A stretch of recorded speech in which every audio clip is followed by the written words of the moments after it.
Hello everyone, in this video I'll be showing you how to create a nice navigation like this one in React Native and Expo. So we'll be making use of Expo router, which is the library that will help us to create a nice navigation like this one using a file-based routing system just like we do in Next.js. So if you are already familiar with Next.js, this will be an easy to understand concept. Otherwise, it's still easy because file routing system is as easy as centering a div. In the last video, I already showed you how to integrate Tailwind CSS in your React Native application by making use of Native Wind. And if you missed it, I highly recommend that you check a link in the description section below where you will get these two videos. The first one is to show you how to create a React Native application using Expo, how to run it on your device and test it, okay? The other one is how to integrate Tailwind CSS in your React Native application so that you can be able to style your React Native application using Tailwind CSS. Before we proceed, this video is actually sponsored by me. In the last few days,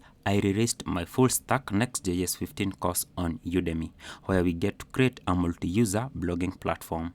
So if you wish to learn Next.js 15 by creating a real-world project, I highly recommend this course and I'll leave a link to it at the description section below.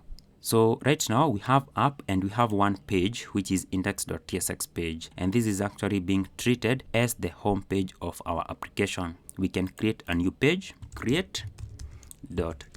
I'll create this create component. I'll say SFC, which is stateless functional component, and I'll say create. I will return a view from React Native. Inside the view, I can have a text, create a new to do. Let's import this text from React Native. Now we can style the text by making use of Tailwind CSS. So I can say class name, and here I'll say text is to Excel. Then for the view, we can center it. I can say class name and we center the text. I'll say flex1 items at the center and justify to be center. I'll save. Now what we'll do is to go to index.tsx file and we'll create a link to our create page. And I will use a link component from Expo router. It has an opening and a closing tag. And then right here I can just say create. Then in here, this link will accept a prop, which is href.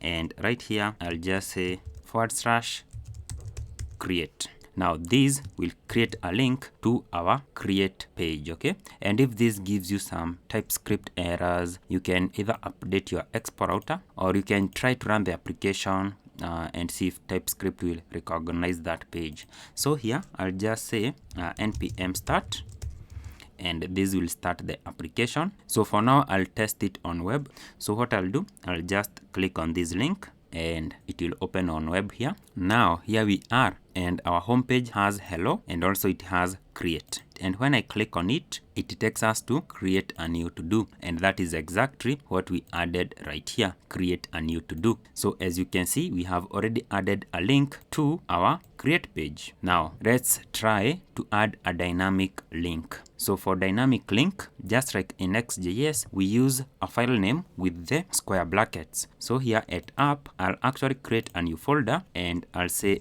edit. Inside edit, I'll add a new file. I'll use the square brackets and I'll say id.tsx. So here, I'll just say stateless functional component, edit. I will return a view and a text here. Also remember to always import these particular components. This one is from React Native as well as this one. I can say edit to do. Now how do we get the ID from our URL? So we do have a hook which will give us access to the ID. So this is how we make use of the hook. We'll say const. We'll be able to destructure the ID from use local search param. This is coming from Expo router, and here we now have our ID. Okay, very nice. So let's make sure that we invoke this hook as well. Now we can be able to read this ID or use it to send a request to edit or fetch something, just like we normally do in normal React applications. But for now, I'll just show the ID right here. I'll say ID. So I'll save that. So we have created a new page inside our edit folder, and note that the edit folder is also inside the app. And then we have this dynamic part where we are able to access the ID using this hook. Now we'll come to the index here and we see how we can like link to that page. Let's say edit I'll add a href. Now in here I'll actually include an object and I'll set the path name, full colon. The path name will be our edit stroke, that particular ID like that. And then right here we'll set the params, include a comma and say params. And right here we'll specify the ID. So I'll say the ID is 1234. That will create a link to that edit page. So let me save, and you can see it hot reloaded, and now we have edit here. When we click on edit, we should be able to see edit to do, and here we should see 1234, which is like the ID which we included here as params. So I'll go ahead and click on edit. Okay, now finally edit loaded. It's at the top here, and you can see edit to do 1234, and now this is like the ID of that particular to do. So that is how we can create a dynamic route. If we pass a different one, let's say run react, I save, you'll notice that it's not restricted to numbers, it's dynamic. Let's come back and click on edit, and look, learn react. I want to show you about tabs. Tabs are the one that appears at the bottom here on mobile, and we can be able to switch between the different pages. So inside the app folder, I'll create a new folder, and I'll use these brackets and I'll say tabs. These brackets are used to group the different pages or routes. So tabs will not be part of the URL. Now let's move these create to be inside tabs. Move.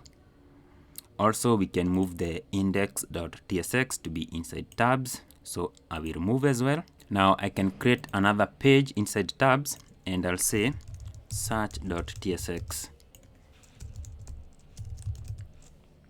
So I'll go ahead and save. Now we do have 3 pages inside the tabs, and I want to show you how that will look like. Once I save, we don't really see the tabs happening here.